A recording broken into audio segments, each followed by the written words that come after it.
मध्य प्रदेश के चुनावी रण में सत्तारूढ़ भाजपा जोश और खरोश के साथ उतर पड़ी है। पहले पीएम मोदी, केंद्रीय गृह मंत्री अमित शाह, पार्टी के राष्ट्रीय अध्यक्ष जेपी नड्डा सहित दिग्गज नेताओं की ताबड़तोड़ सभाएं करा चुकी बीजेपी ने 79 उम्मीदवार भी तय कर दिए हैं। इसके बाद अब बीजेपी ने दूसरे राज्यों के महारथियों को भी चुनावी महारण में उतार दिया है।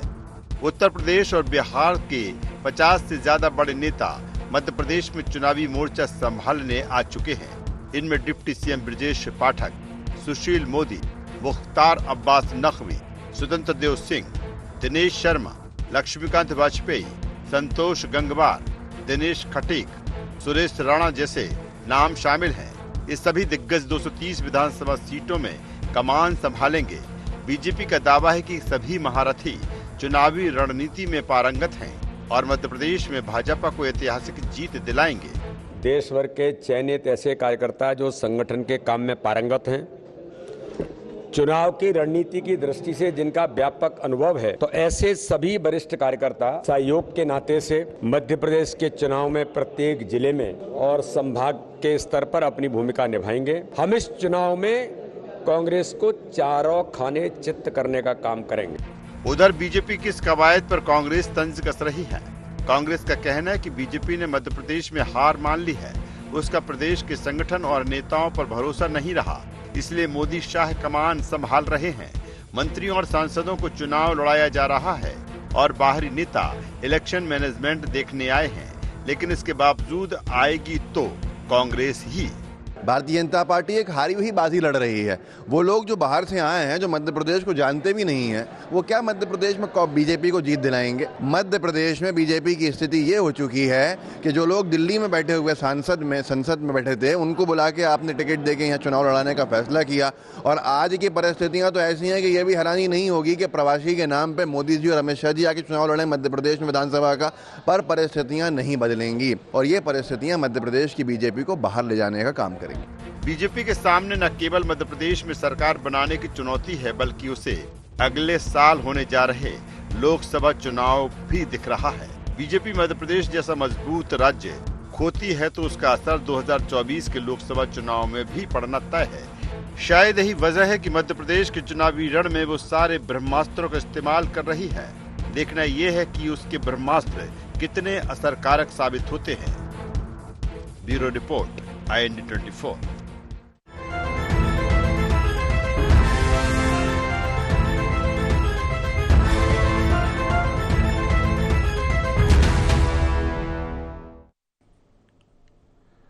नमस्कार, IND एजेंडा प्रवासियों से आस में आपका स्वागत है। मैं हूं राजेश सक्सेना। आज इसी विषय पर हम चर्चा करेंगे, लेकिन उससे पहले देख लेते हैं agenda points. Bharatiya Janata party को चुनावी रण में क्यों उतारने पड़े बाहरी सूरमा?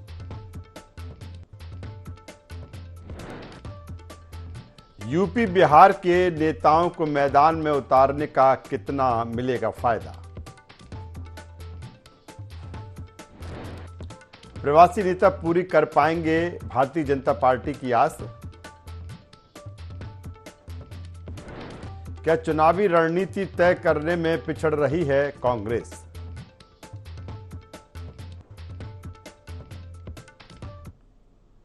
तो ये अहम बिंदु है जिनके इर्द गिर्द आज की हमारी ये चर्चा होगी।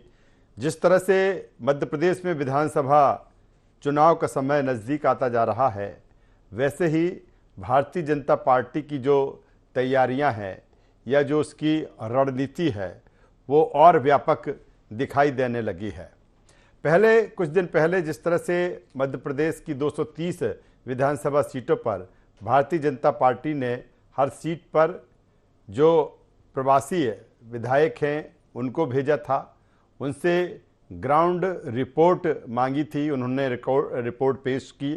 अब एक बार फिर भारतीय जनता पार्टी एक बड़े दल बल के साथ तकरीबन 50 ऐसे दिग्गज नेता भारतीय जनता पार्टी के देश के अलग अलग स्थानों से जो नुमाइंदगी करते हैं उनको मैदान में उतारा है। आज जिस तरह से एक बड़ी बैठक इनके साथ में हुई और इसके साथ ही ये भी अब तैयारी है कि चुनाव के ठीक पहले बाहर से यानी कि मध्य प्रदेश के अन्य राज्यों से भारतीय जनता पार्टी के कार्यकर्ता भी बड़ी संख्या में मध्य प्रदेश आएंगे और पूरी जो चुनावी कमान है वो संभालेंगे। हालांकि छत्तीसगढ़ में भी विधानसभा के चुनाव हैं, राजस्थान में भी चुनाव हैं, अलग अलग जिम्मेदारी उनको दी जाएगी।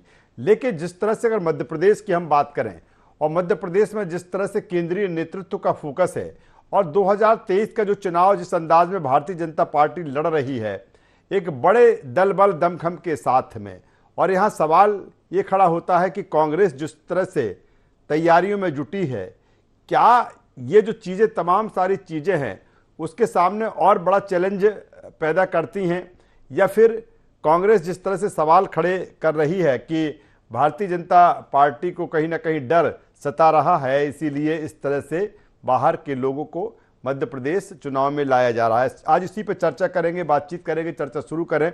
उससे पहले अपने मेहमानों से आपका परिचय करा देते हैं, तारुफ करा देते हैं, फिर चर्चा कुछ डिबेट को हम आगे बढ़ाएंगे। 3 मेहमान इस चर्चा में हमारे साथ में हैं घनश्याम परौनिया जी, पूर्व विधायक मध्य प्रदेश भाजपा, स्वागत है परौनिया साहब आपका। हमारे साथ में हैं पवन पटेल जी, महासचिव मध्य प्रदेश कांग्रेस, पवन जी आपका स्वागत है। और वरिष्ठ पत्रकार सुरेश शर्मा जी हमारे साथ में, सुरेश जी आपका भी स्वागत करता हूं। सबसे पहले परौनिया साहब आपके पास ही आता हूं। सवाल इस बात को लेकर खड़ा हो रहा है कि सारी स्थितियां बेहतर हैं, माकूल हैं, लेकिन फिर एक बड़ा दल बल, पहले केंद्रीय नेतृत्व और केंद्रीय नेतृत्व के साथ ही कुछ दिन पहले जो प्रवासी विधायक हैं वो 230 विधानसभा सीटों तक पहुंचे थे। अब 50 बड़े नेता जो हैं आपके, उन्होंने डेरा डाल दिया है। सीधा सा सवाल इस बात को लेकर है कि बीजेपी को चुनावी रण में क्यों उतारने पड़ रहे हैं, या ये दिग्गज कहें या बाहरी सूरमा कहें या प्रवासी कहें, क्या इस बार का जो चुनाव है भारतीय जनता पार्टी के सामने बड़ा चैलेंज दिख रहा है? नहीं, देखिए, अभी तो भारतीय जनता पार्टी का जो संगठन है और जो संगठन शैली है और जो हमारे कार्य करने की पद्धति है, वो जितना कांग्रेस हमको देखेगी, जितना हमारे अंदर घुसने का प्रयास करेगी, उतना ही वो चक्रभिन्नी होने का काम उनका होने वाला है। और इसलिए ये तो सतत चलने वाली प्रक्रिया है। चुनाव को चुनाव की तरह लड़ा जाना चाहिए, ये हमारे सबके सिद्धांत कहते हैं। और इसलिए जीत कैसे हासिल हो और जीत करके हम समाज की सेवा, जनता की सेवा कैसे कर सके, इस उद्देश्य से राजनीतिक दृष्टि से हम लोग और काम कर रहे हैं। और आप देखेंगे ये कोई पहली बार नहीं हो रहा है। मैं भी जब विधायक था तो मुझे बिहार के जब चुनाव थे उसे भेजा गया था, दिल्ली में चुनाव थे तब भी हमको भेजा गया था। वहां पर कोई छोटा कोई बड़ा नहीं होता है, कार्यकर्ता होता है। और कार्यकर्ता, ये भारतीय जनता पार्टी का सबसे बड़ा दायित्व रहता है, चाहे वो मंत्री हो चाहे पदाधिकारी हो, लेकिन भारतीय जनता पार्टी के हम कार्यकर्ता हैं। और कार्यकर्ता होने के नाते हमको कहाँ संगठन भेजता है, क्या काम हमसे कराता है, क्या जिम्मेदारियां हमको देता है, और इसलिए पूरे देश भर में जहां भी इस प्रकार की परिस्थिति स्थिति होती है, कार्यकर्ता होने के नाते उनकी ड्यूटी लगाई जाती है, उनको भेजा जाता है। और जब हम लोग जा रहे हैं तो कांग्रेस कर रही, अरे भारतीय जनता पार्टी डर रही है, फलाना। अरे भैया, अपना संगठन देखो, आपके पास तो नेता ही नहीं है, आपके पास तो कार्यकर्ता ही नहीं है, आपके पास तो लोग ही नहीं है, और इसलिए आप इस प्रकार की मनगढ़ंत बातें कर रहे हो। आप देखेंगे संगठन शैली के आधार पर मध्य प्रदेश में पुनः भारतीय जनता पार्टी की सरकार बनेगी। आप देखो, कांग्रेसियों से निवेदन में करना चाहता हूं, आप देखें जहां 4 प्रांतों पर अभी चुनाव होने वाले हैं विधानसभा के, सब जगह हमारी इस प्रकार की कार्यनीति और योजना बनती है। चुनाव को चुनाव की तरीके से लड़कर, चलिए पवन पटेल जी जवाब दे दीजिए। कह रहे हैं कि जो अब रणनीति है जिसका जिक्र हम कर रहे हैं कि एक बड़े दलबल के साथ भारतीय जनता पार्टी अब मैदान में, वो कह रहा है कि अभी देखते तो जाइए, आप चक्करघन्नी हो जाएंगे। नहीं, ये चक्करघन्नी करेंगे। चक्करघन्नी इसलिए कह रहे हैं कि खुद चक्करघन्नी हो गए हैं। आप खुद सोचो ना, चक्करघन्नी कौन है? दिल्ली भोपाल, ये चक्करघन्नी की भोपाल। चक्करघन्नी अपनी बात कर रहे हैं, चक्करघन्नी खुद हो चुके हैं। अब दूसरा एक बड़ा सिंपल सा बात है, जो आम आदमी, नॉर्मल आदमी की जो सोच होती है, पहले पार्टियां सर्वे कराती हैं, सर्वे के आधार पे जो जीतने वाला होता है उसको टिकट देती है। इन्होंने सर्वे कराया, इनके जो प्रत्याशी थे वो जीतने वाले नहीं थे, इसलिए इन्होंने वहां से लाके सांसदों को, केंद्रीय मंत्रियों को चुनाव लड़वाई। तो बड़ी सिंपल सी बात है, बड़ी बेसिक सी बात है। एक छोटे से छोटे व्यक्ति के भी जहन में इसका बड़े आराम से जवाब होगा कि भाई जो जीतने वाला होता है, अगर इनके पुराने प्रत्याशी जीतने वाले होते तो सांसद को, मंत्री को लाके चुनाव नहीं देते। ये सिंपल सी एक तो बात ही क्लियर हो गई है।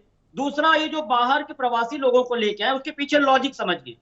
जब हम किसी के पास जाएंगे और हमने कहेंगे भैया वोट मोदी जी को दे दो, हम महंगाई कम करेंगे, 100 दिन में काला धन लाएंगे, जनता ने तुम्हारी बतौलेबाजी पे तुमको दे दिया वोट। अब दोबारा वो किस मुंह से जाएगा? वो जब जाएगा तो बोलेंगे भाई तुम तो आए थे 100 दिन में काला धन लाने के लिए, और वो काला धन लाया और तुमने 700 करोड़ का भाजपा का कार्यालय बनवा दिया। तुमने 2 करोड़ रोजगार देने का वादा किया था, अब किस मुंह से वोट मांगने आए हो? तो क्या करें, इन्होंने फिर से स्ट्रेटजी बनाई। चूंकि इवेंट मैनेजमेंट में माहिर है भाजपा, तो इन्होंने सोचा कि क्या करो, प्रवासी लोग को ले आओ। अब बिहार का आएगा, अब जब बिहार का जाएगा किसी विधानसभा में, वो पूछेगा, क्या बोलेगा कि हमने महाकाल में घोटाला किया है, हमने भगवान को नहीं छोड़ा, हमने 100 दिन में काला धन लाने का झूठा वादा किया था, हमने 2 करोड़ रोजगार देने का झूठा वादा किया था, हमने महंगाई कम करने का वादा किया था, मैंने महंगाई नहीं कर। जनता को क्या जवाब देंगे? ये Bharatiya Janata party event management company. मुझे कोई अतिशयोक्ति नहीं लगेगी। अगर ये हारने लगेंगे तो हो सकता है अगली लिस्ट में माननीय नरेंद्र मोदी और माननीय अमित शाह को भी आप लड़वा नहीं दें। मानते कि आप जो इलेक्शन, जो वर्तमान समय में जो इलेक्शन है, प्रयोग क्यों करती है? मेरा पवन पटेल साहब, आप नहीं मानते कि वर्तमान समय में जो इलेक्शन है वो मैनेजमेंट और मनोविज्ञान कहीं न कहीं लगता कि ये जो चीजें हैं वो हावी रहती हैं, और जो बेहतर तरीके से वो कंडक्ट कर लेगा वो फतह हासिल कर लेगा। मतलब है सक्सेना जी, मेरा मतलब ये है कि जो भाजपा बड़ी बड़ी ढीके हाँक रही है, उसके पीछे का सच बता रहे हैं। क्या जनता नहीं जान रही होगी कि जो विधायक का प्रत्याशी पिछली बार था, आज तुम सांसद को क्यों लाए? पिछला प्रत्याशी कामयाब नहीं था, काबिल नहीं था। पिछली बार कांग्रेस के लोगों को क्यों टिकट दिया? तुम्हारा कार्यकर्ता काबिल नहीं था। ये तो अपने आप प्रूव हो चुका है, ये तभी तो आपने दूसरे को टिकट दिया। ये कोई बात, इन्होंने काम किया होता 2014 में जो बतौलेबाजी की थी, तो इनको ये मैनेजमेंट नहीं करना पड़ता। रणनीति के साथ, योजना के साथ, कार्य पद्धति के साथ सरकार बनाएगी और मध्य प्रदेश में भी बनाएगी। चलिए आता हूं, दोनों मेहमानों के पास दोबारा आऊंगा। सुरेश शर्मा जी हमारे साथ में हैं। क्यों डर गया? सुरेश शर्मा जी का भी व्यू ले लेते हैं। जन आक्रोश यात्रा की भीड़ को देख करके आप डर गए। चलिए पवन जी, वरिष्ठ पत्रकार सुरेश शर्मा साहब हमारे साथ में, उनके पास में आ जाता हूं। सुरेश शर्मा साहब, आपसे समझना चाहूंगा, हालांकि ये भी सही है कि कहीं भी जब चुनाव होते हैं तो यहाँ से भी वो तमाम सारे नेता, तमाम सारे कार्यकर्ता अन्य राज्यों में चुनाव मैनेजमेंट के लिए जाते हैं, तैयारियों के लिए जाते हैं। लेकिन यहाँ इस बात का सवाल है कि इस बार का जो चुनाव, इससे पहले भी चुनाव मध्य प्रदेश में हुए, बाहर से जरूर कार्यकर्ता आए, नेता आए, लेकिन इस बार का जो दमखम है सुरेश शर्मा साहब, कुछ अलग नहीं दिख रहा, कुछ अलग अंदाज नजर नहीं आ रहा है भारतीय जनता पार्टी का। देखिए राजेश जी, चुनाव की तरीके से लड़ना चाहिए, सभी पार्टियां लड़ती हैं। और पिछला जो 2018 का चुनाव था, उस चुनाव ने बीजेपी को बड़ा झटका दिया था, क्योंकि उम्मीद लगा के बैठे थे कि हम सरकार बना जाएंगे, लेकिन सरकार नहीं बनी, सरकार कमलनाथ जी के हाथ में लग गई। तो एक दूध का जला हुआ छाछ को फूंक के पीता है, ये परिस्थिति भाजपा के सामने है। इसलिए वो हर स्थिति में जो है और करेंगे कि किस प्रकार से हम जीत सकते हैं, किस प्रकार से हमारी स्थिति रहेगी, ये सारी बातें उनके सामने क्लियर है। तो इसके लिए जिन जगह कहीं भी खुटका दिखाई देगा, उसका समाधान राजनीतिक पार्टी के रूप में निकालेंगे। काफी कैंडिडेट हैं, काफी पुराने सांसदों को भी, 3 मंत्री और 4 सांसदों को भी चुनाव लड़ाया है। कुछ लोग ऐसे हैं जो कांग्रेस से आए, उनको भी लड़ाया है। तो जो जीतने वाला होगा उसी को चुनाव लड़ाएंगे। और ये बात सच है कि जो जिसके खिलाफ वातावरण है उसको तो सभी पार्टियां बदलती हैं। अब ऐसा थोड़ी कि सुरमाई दिखाने के लिए उसी को लड़ा दो जिसके हारने की संभावना हो, कौन लड़ाएगा? तो यदि मान लो ये स्थिति हो तो क्या कांग्रेस एक भी कैंडिडेट नहीं बदलेगी? क्या बदलेगी? क्योंकि उसको मालूम है कि जहां उसको खुटका लगेगा और जीतने वाला कैंडिडेट उसके पास होगा तो उसको लड़ाएगी वो। तो ये तो राजनीति का तरीका है। पर ये बात है कि भाई राजनीतिक पार्टियां चातुर्य से अपनी बात को कह करके और वातावरण को अपने हिसाब से बनाने की कोशिश करती हैं। ये एक होना भी चाहिए, इसमें कोई गलत बात नहीं है। लेकिन राजनीति में जब चुनाव लड़ना है तो चुनाव को चुनाव के तरीके से लड़ा जाता है, एक बात हो गई। दूसरी बात ये है, बीजेपी के पास नेता ज्यादा हैं, इसलिए वो ज्यादा लोग बुला लेते हैं। कांग्रेस के पास भी बहुत लोग आ रहे हैं, अभी सारे प्रवक्ताओं को बुला लिया दिल्ली वालों को। तो क्या वो उन्होंने अनुचित किया? क्या नहीं किया, बिल्कुल उनका काम है, वो अपनी पार्टी का प्रचार प्रसार करेंगे, नेता क्षेत्र में भी भेजेंगे। और एक बात मैं और कहना चाहता हूं कि जैसा प्रवासी शब्द का आपने इस्तेमाल किया, तो प्रवासी तो संभवतः या उसके लिए होता है जो अपने राज्य में रह रहा हो और फिर जाके कहीं और रहने लग गया हो और फिर वापस आ गया हो, जैसे प्रवासी भारतीय हैं। मैं ऐसा समझ पाया, इसलिए मैंने कह दिया। जी जी। तो इसलिए मध्य प्रदेश का जो व्यक्ति है वो भी अन्य राज्यों में चुनाव के समय जाता है। पिछली बार आपने भी देखा, हमारे जो मंत्री हैं नरोत्तम जी और ये सब लोग जो है ये अन्य क्षेत्रों में गुजरात गए थे, उत्तर प्रदेश गए थे जी।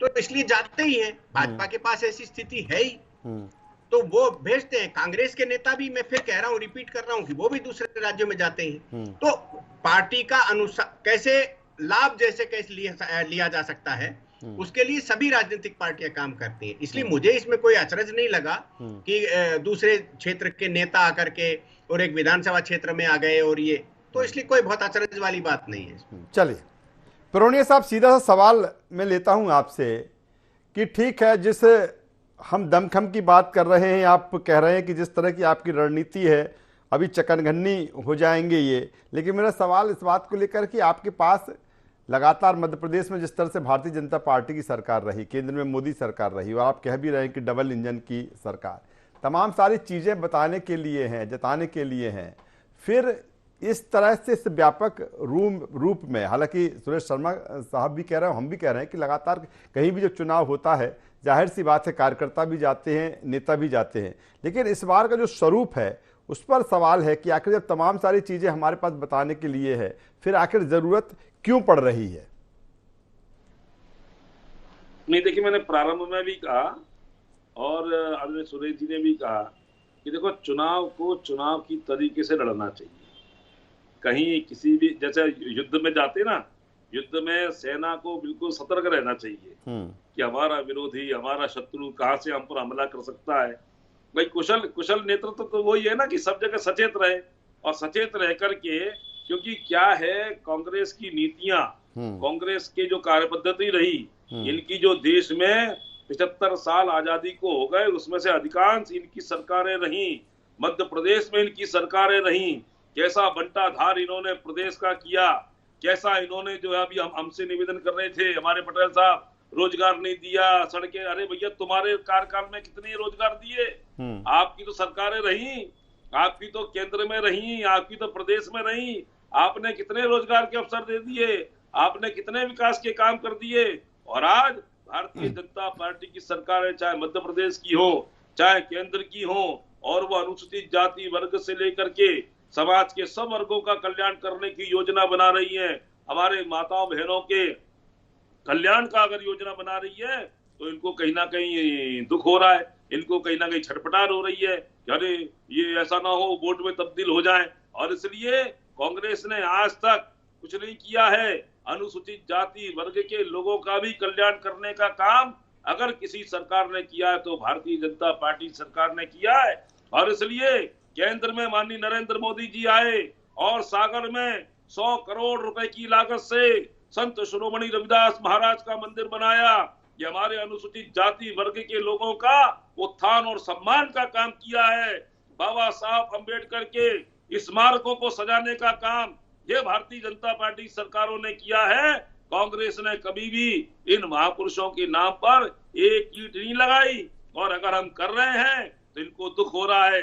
इन सब विषयों को लेकर के हम जनमानस के बीच जाएंगे, झोली फैलाकर लोगों से वोट मांगेंगे और पुनः सेवा का अवसर चलिए जनता हमको दे। पवन पटेल साहब, चुनाव में जा रहे हैं।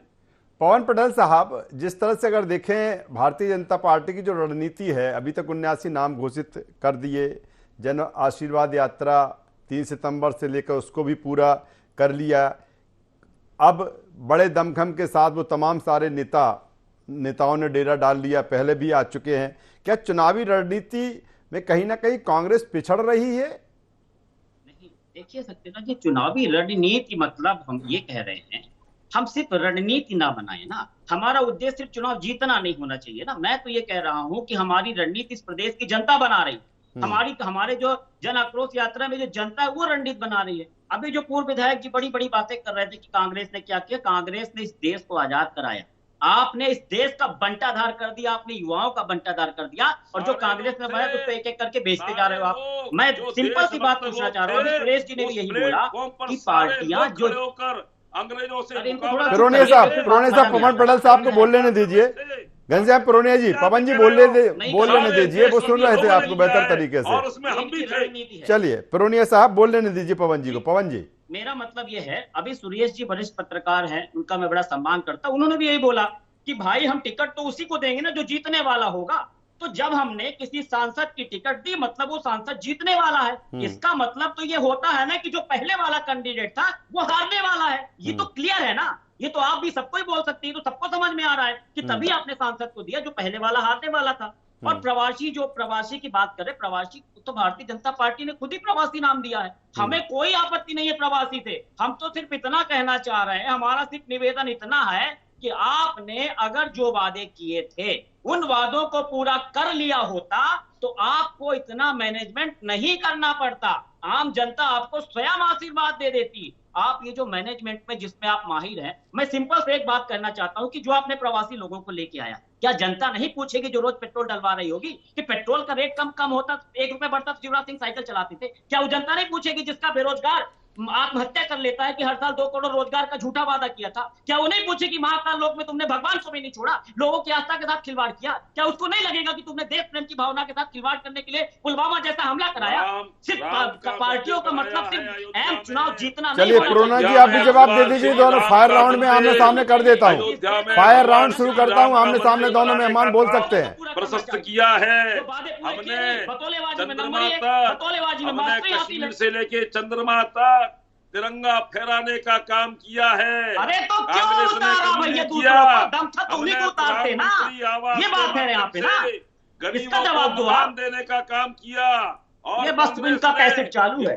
इंदिरा कुटीर के माध्यम से मनरेगा जैसे हमने दिया, मनरेगा का विरोध करते थे, आधार कार्ड का मजाक उड़ाते थे, बहुत हुई महंगाई का मार, आपकी बार मोदी सरकार। इन सब नारों की हकीकत जनता पूछेगी, जिसका जवाब देने का लाडली बहना योजना के माध्यम से बहना योजना अभी तक बहना की याद क्यों नहीं आई? 2008 से 2018 से आज तक 10 तारीख क्यों नहीं आई?